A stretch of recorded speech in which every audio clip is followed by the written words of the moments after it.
नमस्कार। शोम रतूड़ी एनालिसिस में आपका स्वागत है। आज मैं चर्चा कर रहा हूं इन्फोर्समेंट डायरेक्टरेट की, यानी जिसे ईडी कहते हैं, यानी जो बेईमानों के लिए एक सरदर्द है, बेईमानों के लिए एक काल है, उस ईडी के बारे में मैं बात कर रहा हूं। किस तरह से ईडी जो है इस देश के लोकतंत्र के लिए खतरा है, संविधान के लिए खतरा है, इस बात को समझना आवश्यक है।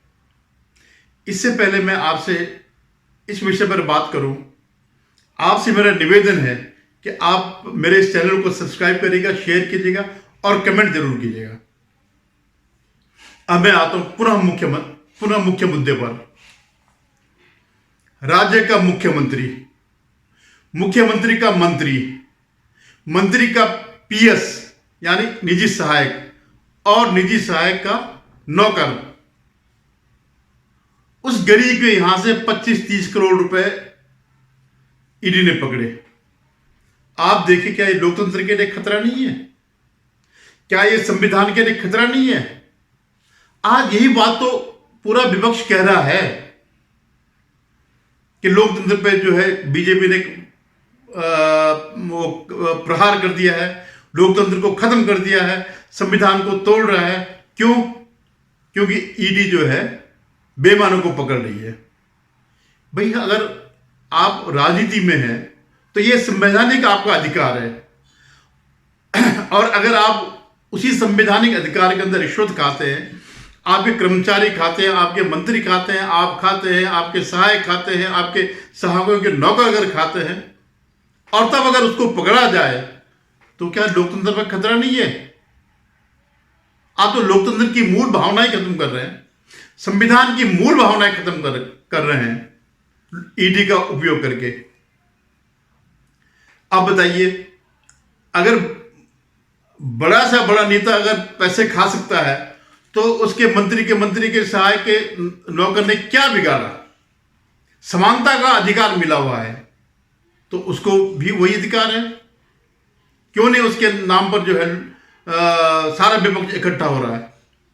ये खतरा है, नौकरों पे खतरा है, जैसे हेमंत सोरेन के लिए कहा जा रहा है, आदिवासियों पे खतरा है। तो ये जो मंत्री की जो मैंने अभी जो लिस्ट बताई, ये जो चेंज जो मैंने बताई, मुख्यमंत्री कौन? हेमंत सोरेन, जो फिलहाल जेल में है और आज के दिन वो पैरोल पर है। वो उनके चाचा जी की मृत्यु हुई तो उसका संस्कार में भाग लेने के लिए आधे घंटे के लिए आए।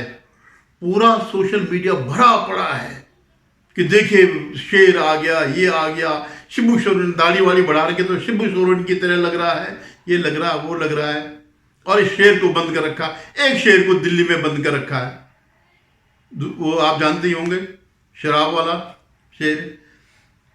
तो उस शिबू सोरेन का मंत्री है आलमगीर। अब आप देखिए, आलमगीर कौन था? औरंगजेब। और उसका सहायक है संजीव लाल, ठीक। और संजीव लाल का नौकर, उसका नाम है जहांगीर। अब आलमगीर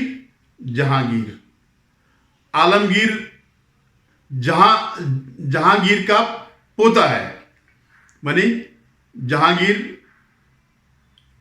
शाहजहां और आलमगीर। तो क्या डिफरेंस है? सब बराबर ही है ना, है तो सब बादशाह ही है सब एक ही कैटेगरी में। तो क्या दिक्कत है ईडी को ये सब पकड़ने के लिए? अरे कोई इस देश में कोई गरीब क्या उठ नहीं सकता है?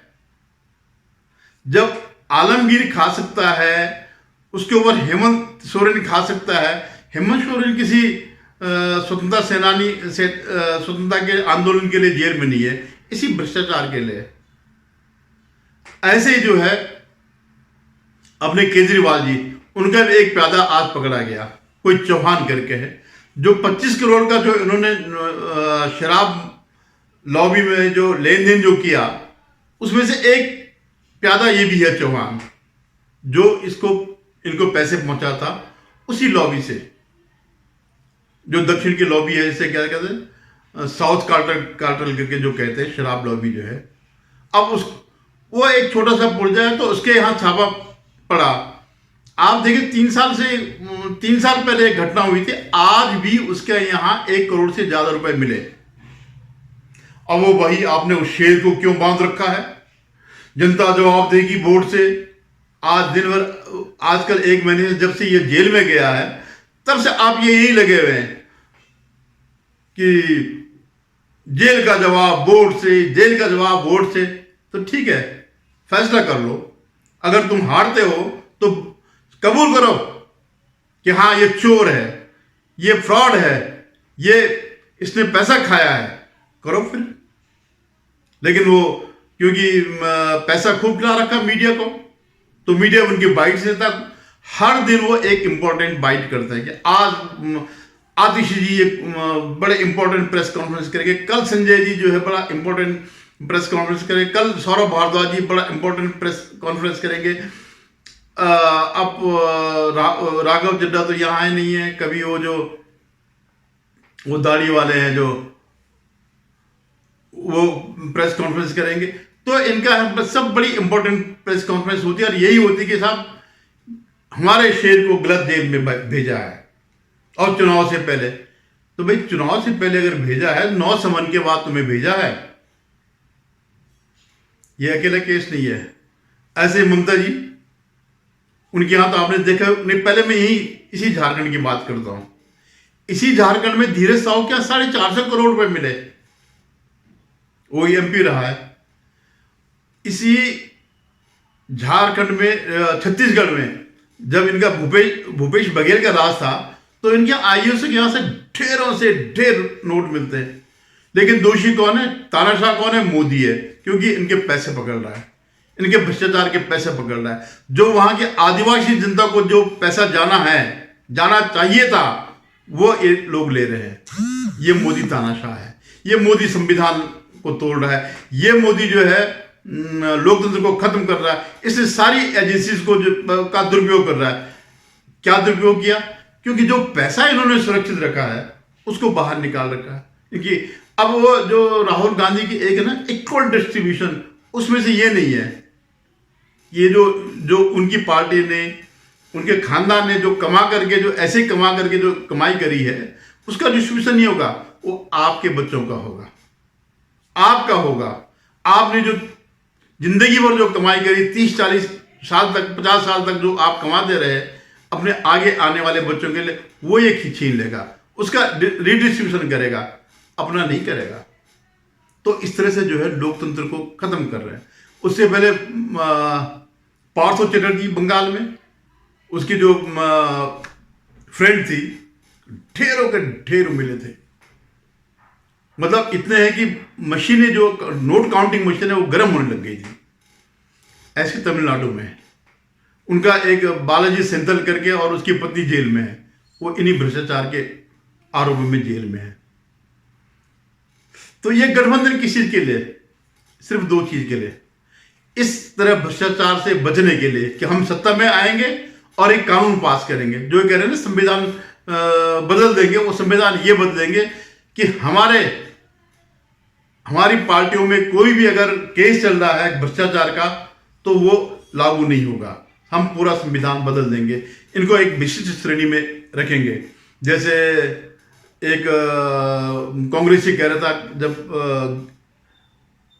राहुल गांधी पर कुछ हुआ था, उनके खिलाफ जो मानहानि का जो दावा हुआ था, तो मनीष तिवारी कह रहा था या दूसरा कह रहा था वो, कि जी ये बड़ा परिवार है, इसके लिए अलग से कानून होना चाहिए, आम आदमी की तरह कानून नहीं होने चाहिए। तो ये इनकी मानसिक स्थिति है, ये लोग हैं। तो लोकतंत्र बड़े खतरे में है। ऐसे अगर पकड़े जाएंगे तो किसी की राजनीति में क्या रो रहेगा। इसलिए सारा देश एक हो जाओ और अपने भ्रष्टाचारियों को बचाओ। अभी 5 वो है चरण हैं, इस भ्रष्टाचार विरोधी मोदी को हटाओ। ये तानाशाह है, ये संविधान खत्म कर देगा। ये इसने सारी संस्थाएं जो है लोकतांत्रिक संस्थाओं पर कब्जा कर लिया है। तो ये इन लोगों का एजेंडा है। दूसरा एजेंडा तो आपको पता ही है, सब जो है केवल एक ही जगह अपने वोट बैंक को खुश करने के लिए अपीसमेंट जिसे कहते हैं, जिसके लिए आजकल राहुल गांधी खुलेआम मोदी को गाली दे रहा है, खुलेआम हिंदुओं को गाली दे रहा है। वो तो उसका तो खैर एजेंडा शुरू से ही है। तो आप देखते रहिएगा, अभी तो 2 ही फेज हुए, 5 फेज और है, और ये सारे ऐसे पकड़े जाएंगे। अभी बता रहे हैं कि शायद केजरीवाल को जमानत मिल जाएगी, लेकिन जब ऐसे ये लोग पकड़े जाएंगे, के कविता अभी तक जेल में सड़ रही है, उसकी बार बार जमानत की याचिका खारिज हो रही है, तो इनका तो उसका आखिर किंगपिन तो यही है ना। कौन इस पूरे गिरोह का मालिक, इस सारी लूट का मालिक कौन है? आम आदमी पार्टी। आम आदमी पार्टी का एकमात्र कन्वेनर, जो जन्म से लेकर के अभी तक और खत्म होने तक, पार्टी के खत्म होने तक जो है कन्वेनर रहेगा। उसकी पत्नी बाहर का देखेगी और बाकी जो है ये सब करता रहेगा। तो आप देखते रहिएगा, इस तरह की घटनाएं भी और होंगी, और विपक्ष जो है, जो इंडी गैंग है, वो और जनता के बीच जाएगा कि लोकतंत्र खत्म हो गया। मुझे बड़ा ताज्जुब हो रहा था, जिस तरह आज शिबू सोरेन का ट्रेंड चल रहा था, वो शेर है, वो ये है, अपने पिता की तरह दिख रहा है, और इसको शेर को जेल में बंद किया हुआ है, और शेर हमेशा शेर ही रहता है। इस ढंग से चल रहा है। तो आने इन सब चीज़ों को देखेगा, वाच करेगा, और विवेकपूर्ण जो है अपने मताधिकारों का उपयोग करें। धन्यवाद। एक बार पुनः निवेदन है कि आप मेरे इस चैनल को देखिएगा, सब्सक्राइब करिएगा और कमेंट जरूर करिएगा।